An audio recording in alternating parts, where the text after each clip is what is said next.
On July 26, 2021, Orangeburg officer David Lance Dukes quickly pulled out his firearm and ordered 58-year-old disabled man Clarence Gallard and his cousin, Mario Julian, to get on the ground. The two men were standing in a parking area outside a townhouse at the time.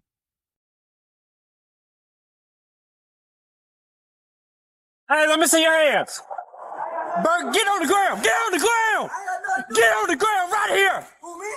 Get on the ground. You, burgundy shirt, get on the ground. Over here. On the ground. On the ground. Get on the ground. Mr. Gallard tried to follow Officer Dukes' instructions by lowering himself onto his hands and knees. Before he could fully get down, however, Officer Dukes used his foot to force him the rest of the way down, causing Mr. Gallard's head to strike the pavement. The legal standard for evaluating this type of police force comes from the 1989 Supreme Court case Graham v. Connor. The court ruled that an officer's use of force must be objectively reasonable based on the circumstances surrounding the incident.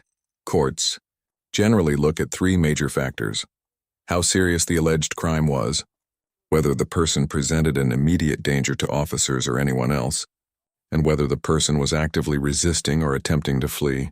A later case, Armstrong v. Village of Pinehurst, decided by the Fourth Circuit in 2016, further explained that refusing to follow lawful commands can sometimes justify the use of force. However, the amount of force permitted depends on the level of resistance and the actual risk created by that resistance. Even passive non-compliance may allow some degree of force, but the facts of the specific situation remain critical. Here, the alleged offense appears to have been minimal. Officer Dukes initially claimed that he thought Mr. Gallard had a gun, but by the time force was used, Mr. Gallard had already raised both empty hands and was in the process of getting onto his hands and knees. There was also no indication that he was actively fighting, fleeing, or resisting arrest. Instead, he appeared to be following the officer's commands when the force was applied. Based on those circumstances, a court would likely find that the force used against Mr. Gallard was neither justified nor objectively reasonable.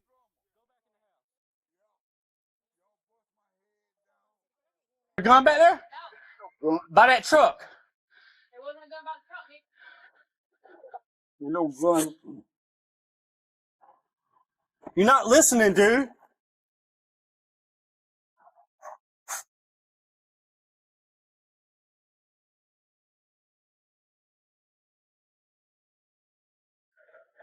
Bro, you got a gun on you, man? No, I ain't got no gun. I don't want no gun. I don't Turn back over. Paul, do you watch him say?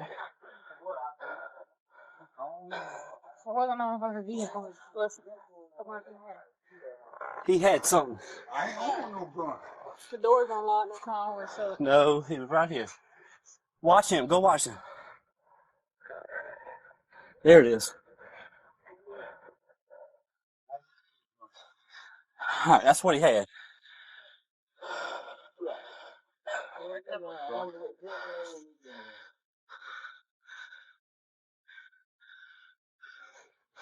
All right, who's the complainant? All right, get him up. Put your leg up. 25 cents, got one tank. Alright, put your leg that way so you can stand up. Alright, listen, I'm about to help you. Hold on. Alright, ready? 1, 2, 3. Sorry. Yep. Listen. Yep, they slammed my head down on the cement. Yep. Go back inside. Go back in the house. Go back in the house. Ain't nobody talking to you. I got head drummer. Go back in the house. Yep. Y'all bust my head down. Yeah, I've been in an accident. Yep, y'all bust my head down. You threw me down. I sure did. You wasn't listening. Yep. No, it ain't. You ain't to throw me down like that. I'm disability. Okay. I got head problem. Yep. You threw me down. Yep. You threw me down. You threw me down. Yep. You bust my head down on the cement. Yep. You bust my head. All right, let me tell you what happened. His forehead. You bust my head down on the cement. He was in front of the car when I came up. And he was walking like this. And I thought it was a gun at first. I said, drop the gun, drop the gun, drop the gun, drop the gun. I had him at gunpoint. And he's over here doing something like this. You slam my head. You slam my head. What he was doing is putting this up behind the tire. So he comes over right here. He got his hands in his pockets. I'm telling him, let me see your hands, let me see your hands, let me see your hands. He wasn't listening. Officer Dukes claimed that when Mr. Gallard came around the white vehicle, he believed Mr. Gallard was armed and repeatedly ordered him to drop the weapon. He also alleged that once Mr. Gallard moved to the front of the vehicle, he kept his hands in his pockets and ignored repeated instructions to show them. The body camera footage tells a different story. The video shows Mr. Gallard with his hands raised, while Officer Dukes repeatedly shouted for him to get on the ground. The footage does not show him ordering Mr. Gallard to drop a gun or demanding that he reveal his hands. That may be because Mr. Gallard's hands were already visible during the encounter. Corporal Brandy Smith, who was also present, submitted an incident report stating that Mr. Gallard initially appeared to have his hands in his pockets while walking near the passenger side of the vehicle. According to her report, he removed them once he reached the front. Her report also says that Officer Dukes loudly commanded Mr. Gallard to get on the ground, but it does not mention a firearm, nor does it mention any instruction to drop a gun or show his hands. Another important issue involves how Mr. Gallard was brought down. When Officer Dukes described the incident, he reportedly did not fully explain the technique he used. Corporal Smith wrote that Officer Dukes pushed Mr. Gallard down by placing his right foot in the middle of his back after he failed to get completely onto the ground. Sergeant Pador's report described the incident differently, stating that Officer Dukes jumped and stomped on Mr. Gallard using his foot. The body camera footage does not clearly establish whether the officer's foot struck Mr. Gallard's neck or upper back. However, the footage, the officer's reports, and Officer Dukes' own explanation do not appear to match one another. Colleagues. Yeah, your head did hit the cement. Right, because you bust me down on the cement. Where's the complainant? You bust my head down on the cement. Right here? You bust my head. You bust my head. Where's the complainant? Bust my head down. We're trying to get the name of the complainant. You bust my head. What are we doing with him? I guess Sam was going to check him out. There ain't nothing about here wanting to press charges on. Who called? I'm not sure. Take him out of cuffs right now. I mean, because that's what we You're got. going to have to use your force. Yeah. No doubt. Yeah. Slam my head down. Dude, I didn't know what his You intention use was. the force. You need to have a look at the camera. Alright. The officer did wrong. Slam my head down. Bust my forehead. Damn right. You gonna pay me for that shit. Mayor, I'm going to take that into evidence of what he had. What? Well, I mean, you know, that's the reasons I did what I did. You know what I'm saying? That's where I'm coming from. No gun or nothing. Because when he was behind the truck, I couldn't see what he was doing. And I didn't know where There ain't nothing there. that went. If it was still in his pockets when he come around that car with his hands in his pockets. These dogs officer. Got it No. on camera. Yeah, a All dog right, that's stick. fine. A dog stick. So he can come out of cuffs? Yes. Take him out of handcuffs. Yeah, he can come out.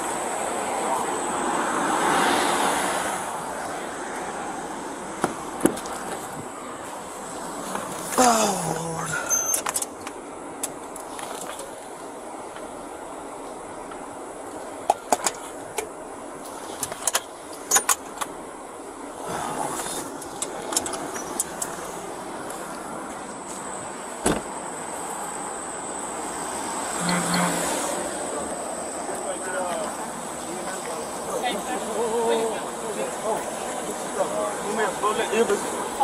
You may check it out. You mind looking?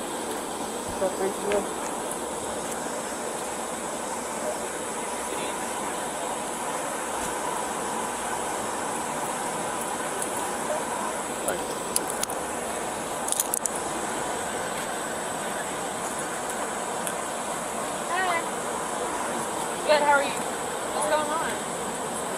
Officer slammed me with my forehead down in the cement. Okay. In the wrong foot. You consciousness? Yeah. Listen. Can I get a card from you? I don't have one now. We Okay, don't have. what's your They badge don't number? give us cards. Okay, what's your badge number? 1059. Let me see if I can get my phone. Hold on. Hold on, we have cards. After the incident, Mr. Julian asked Officer Dukes for a business card. Officer Dukes responded by saying that the department did not provide officers with cards. Sergeant Pador immediately corrected him, explaining that officers did have them, and then gave Mr. Julian the information he had requested. If investigators determined that Officer Dukes intentionally gave false information to prevent accountability, South Carolina law could potentially raise questions involving obstruction of justice and official misconduct. In the 1997 case State v. Lisgray, a South Carolina court upheld convictions against a Camden police officer for both offenses based on her conduct during a criminal investigation. The court explained that obstruction of justice can involve conduct that interferes with or hinders the administration of justice. Official misconduct may occur when a public official fails to properly carry out a legal duty. In that case, the officer failed to interview witnesses after her daughter became a suspect, obtained a false arrest warrant against another person, and withheld evidence. Officer Dukes' statement about business cards was obviously far less serious than the conduct involved in that earlier case. Still, because the definitions of these offenses can be broad, criminal liability could potentially be considered if the conduct were charged. It is also worth noting that South Carolina does not generally require officers by law to provide identification to citizens simply because they request it. Some states do impose that requirement, and individual police departments may also have their own identification policies.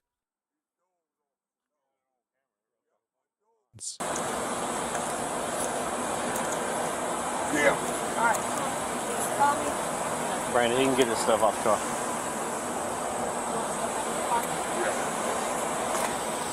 Dukes, will you say badge number? 1059. After receiving treatment from EMS, Mr. Gallard and Mr. Julian were allowed to leave. 2 days later, Officer Dukes was terminated by the Orangeburg Department of Public Safety for violating the department's use of force policies, which are not publicly available. On August 25, 2021, Dukes was charged with first-degree assault and battery, an offense that can carry a maximum prison sentence of 10 years. As of the date of this episode, Mr. Gallard was represented by an attorney, but had not filed legal action against Officer Dukes or the department. Former Orangeburg officer David Dukes receives an F for this encounter. The force used against Mr. Gallard appeared unjustified, and the statements later made about what happened did not align with the available footage and other reports. His response to Mr. Julian's request for identifying information also raised further concerns about accountability. Nothing shown in the encounter suggests that Officer Dukes faced an immediate threat at the moment Mr. Gallard was forced down. Mr. Gallard appeared to be attempting to surrender, yet his head was driven into the pavement. There was no clear justification for that level of force, officer. Dukes' later attempts to explain the encounter only created additional questions because parts of his version were inconsistent with the body camera footage and reports written by other officers. The Orangeburg Department of Public Safety deserves recognition for acting quickly by terminating Dukes and pursuing criminal charges. Sergeant Pador, on the other hand, receives an A+. Throughout the incident, she remained professional and factual. She also made sure Mr. Julian received the information he needed to follow up on what had happened. Her incident report may have been important in ensuring that the events were documented accurately and that Officer Dukes could be held accountable. Police officers who witness misconduct can face difficult decisions. Reporting another officer may create professional consequences, and there are many situations in which members of law enforcement choose to defend their colleagues rather than challenge questionable behavior. That concern was visible during this incident when Sergeant Meyer gave Officer Dukes a fist bump for what he believed was an appropriate use of force. Despite not knowing the full circumstances, Sergeant Pador took a different approach. She remained objective and documented what she observed rather than simply accepting Officer Dukes' account. Her actions demonstrate why truthful reporting is essential when officers witness possible misconduct. As for Mr. Gallard and Mr. Julian, assigning them a grade would not be appropriate because their behavior was shaped entirely by the conduct of the officers involved.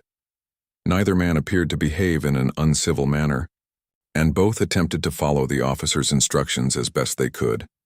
Viewed without additional context, Mr. Gallard and Mr. Julian could reasonably be seen as victims of possible police misconduct. Mr. Gallard, through the use of physical force, and Mr. Julian through what appeared to be an attempt to avoid accountability. Mr. Julian also made a legitimate effort to obtain Officer Dukes' identifying information, presumably so he could report the incident. His decision to seek that information showed that he recognized something may have been wrong and took steps to pursue accountability. Let us know in the comments if there is another police interaction or legal issue you would like us to cover. Thanks for watching, and don't forget to check out the second channel for more police interaction content.